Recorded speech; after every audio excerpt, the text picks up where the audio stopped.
The Story of Tobit. The story of Tobit is set during the time when the Israelites were taken into exile in the land of Assyria. Tobit, a righteous and faithful Israelite from the tribe of Naphtali, lived in the city of Nineveh. Even though he was far from his homeland, Tobit remained devoted to God. He obeyed God's law, gave generously to the poor, and risked his own safety by secretly burying fellow Israelites who had been executed and left unburied by the Assyrian rulers. One day, after burying a dead man, Tobit lay down to rest. As he slept, bird droppings fell into his eyes, causing him to become blind. Though he prayed faithfully, Tobit fell into deep distress.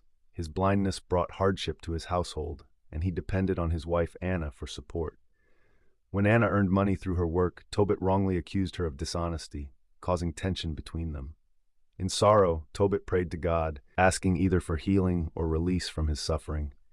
At the same time, in the distant land of Media, a young woman named Sarah was also crying out to God. She had been married 7 times, but each time her husband died on their wedding night.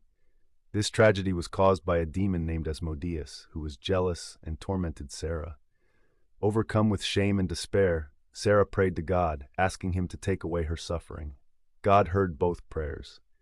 He sent the angel Raphael, disguised as a human named Azariah, to bring healing and guidance to Tobit and Sarah. Before Tobit lost his sight, he had deposited a large sum of money with a relative named Gabael in Media. Tobit decided to send his only son, Tobias, to retrieve it. Tobias agreed, and Raphael, appearing as Azariah, offered to accompany him as a guide. As they traveled, Tobias was attacked by a large fish in the Tigris River. Under Raphael's instruction, Tobias caught the fish and saved its heart, liver, and gall. Raphael told him these parts would be useful for healing and protection, though Tobias did not yet understand how.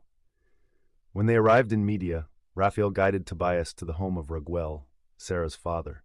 Raphael revealed that Sarah was a close relative and that it was proper for Tobias to marry her. Though Raguel feared for Tobias's life, he agreed, trusting God. On their wedding night, Tobias followed Raphael's instructions and burned the fish's heart and liver. The smoke drove away the demon Asmodeus, whom Raphael bound and cast far away. Tobias and Sarah prayed together, asking God for mercy and blessing rather than selfish desire. God protected them, and Sarah was finally freed from her long suffering. Meanwhile, Raphael retrieved the money from Gabael. Tobias returned home with Sarah and the funds. When they arrived in Nineveh, Tobias used the fish's gall to anoint Tobit's eyes. Instantly, Tobit's sight was restored. Filled with joy, Tobit praised God for